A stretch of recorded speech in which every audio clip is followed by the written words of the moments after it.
Kalau kamu sekarang ada di posisi kelas menengah, punya gaji tetap, bisa cicil rumah atau motor, tiap bulan masih bisa jajan dan nabung dikit-dikit, mungkin kamu ngerasa hidupmu udah aman.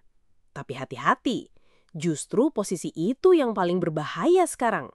Karena kelas menengah di Indonesia lagi menghadapi ancaman besar, dan sayangnya cuma sedikit banget yang sadar. Kenapa saya bilang berbahaya? Karena kelas menengah itu sering merasa nyaman. Mereka bukan miskin, tapi juga jauh dari kaya. Dari luar kelihatan stabil, ada penghasilan tetap, bisa belanja, bisa jalan-jalan. Tapi kalau kita bongkar lebih dalam, posisi kelas menengah itu rapuh banget. Sekali ada guncangan, mereka bisa langsung jatuh miskin lagi.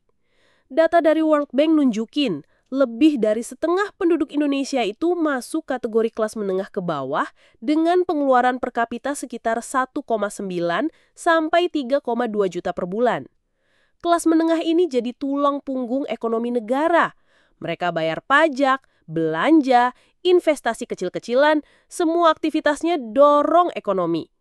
Tapi masalahnya, mereka juga yang paling gampang kejebak utang, gampang terdampak inflasi, dan gampang turun kelas kalau ada masalah besar. Kita bisa lihat contohnya waktu pandemi COVID-19. Menurut data BPS, jutaan orang kelas menengah langsung jatuh miskin dalam waktu singkat karena kehilangan pekerjaan atau usaha gulung tikar. Banyak yang tadinya punya tabungan, akhirnya habis dalam hitungan bulan. Dan begitu krisis selesai, naik lagi ke kelas menengah nggak gampang. Butuh waktu lama, kadang malah nggak bisa balik sama sekali. Nah, ancaman besar buat kelas menengah itu ada banyak. Dan anehnya, banyak orang yang nggak sadar atau pura-pura nggak mau tahu. Saya coba bahas satu-satu. 1. Biaya hidup naik lebih cepat dari kenaikan gaji. Kalau kamu perhatiin, harga kebutuhan pokok naik terus tiap tahun. Belum lagi biaya pendidikan. Menurut survei Kata Data 2023, biaya pendidikan di Indonesia naik 10 hingga 15% per tahun.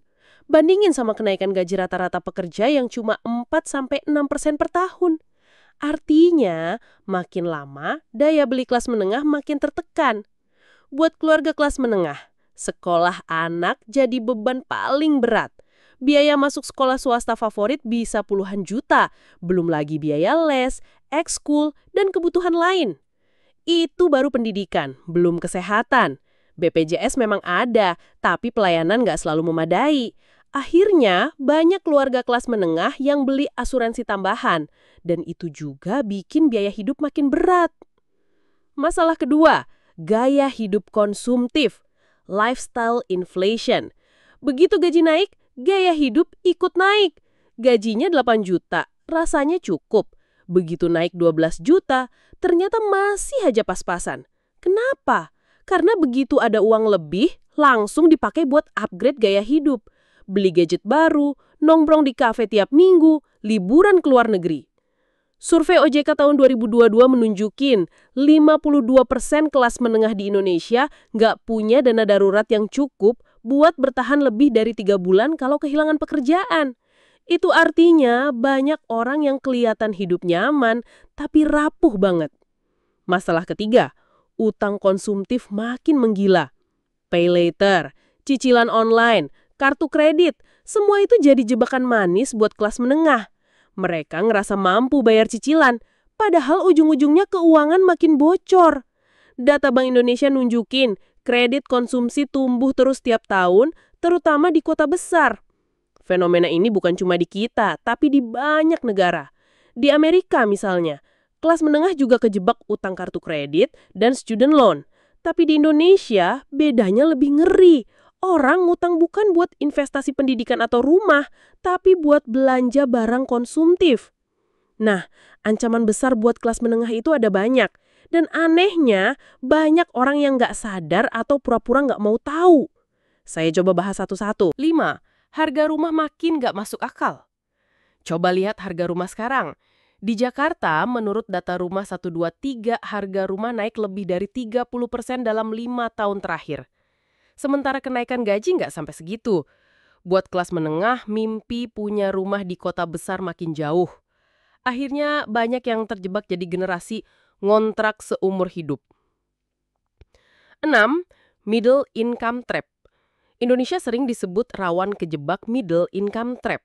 Itu kondisi di mana sebuah negara berhasil keluar dari status miskin jadi negara menengah, tapi mandak dan nggak bisa naik jadi negara maju. Nah, hal yang sama bisa kejadian ke individu. Banyak orang bisa naik ke kelas menengah, tapi berhenti di situ-situ aja. Gajinya cukup buat hidup layak, tapi nggak cukup buat investasi besar. Akhirnya stuck dan gampang jatuh kalau ada krisis. Sekarang pertanyaannya, kenapa banyak orang nggak sadar sama ancaman ini? Karena mereka ngerasa nyaman. Yang penting tiap bulan bisa bayar cicilan, bisa liburan, bisa belanja. Padahal kenyamanan itu semu. Survei OJK nunjukin literasi keuangan masyarakat Indonesia memang meningkat, tapi masih rendah kalau dibanding negara lain. Banyak yang ngerti soal nabung, tapi sedikit yang paham soal investasi, proteksi, atau manajemen risiko. Contoh nyata dari luar negeri. Kita bisa lihat studi kasus nyata dari Amerika. Banyak pekerja kelas menengah disebut working poor. Mereka kerja keras, gajinya lumayan, tapi tetap nggak bisa nabung atau investasi karena biaya hidup tinggi. Fenomena ini mulai muncul di Indonesia. Di kota besar, gaji UMR atau sedikit di atasnya udah habis buat bayar kos, makan, transport, sama cicilan. Jadi kerja keras seharian, tapi tabungan nol. Jadi apa solusinya? Pertama, jangan puas cuma dengan gaji bulanan. Harus mulai punya multiple streams of income. Bisa dari usaha sampingan, freelance, atau investasi. Kedua, jangan biarkan inflasi menggerogoti uangmu. Kalau belum siap masuk saham, bisa mulai dari reksadana pasar uang, obligasi retail, atau emas. Ketiga, disiplin bikin dana darurat. Idealnya 6-12 kali pengeluaran bulanan. Keempat, hati-hati sama utang. Jangan pakai paylater buat hal-hal yang nggak produktif. Kelima, upgrade literasi keuangan. Karena di era kayak sekarang, kalau kita nggak ngerti cara mainnya, ya kita yang habis dimakan sistem. Kesimpulan, kelas menengah di Indonesia sekarang ada di posisi paling rawan. Biaya hidup naik lebih cepat dari gaji, gaya hidup konsumtif bikin bocor, utang makin ngeri, inflasi makan tabungan, harga rumah nggak masuk akal, dan ancaman middle income trap selalu mengintai. Masalah terbesarnya adalah banyak yang nggak sadar karena nyaman hidup di zona abu-abu. Padahal kenyamanan itu semu. Kalau kamu kelas menengah, jangan puas dengan kondisi sekarang. Bangun pondasi keuangan yang kuat. Jangan cuma kerja buat gaji bulanan, tapi cari cara biar uangmu berkembang. Karena yang bisa bertahan bukan yang gajinya paling besar, tapi yang paling siap menghadapi krisis. Jadi menurut kamu, ancaman terbesar buat kelas menengah di Indonesia itu apa? Tulis di kolom komentar biar kita bisa diskusi bareng.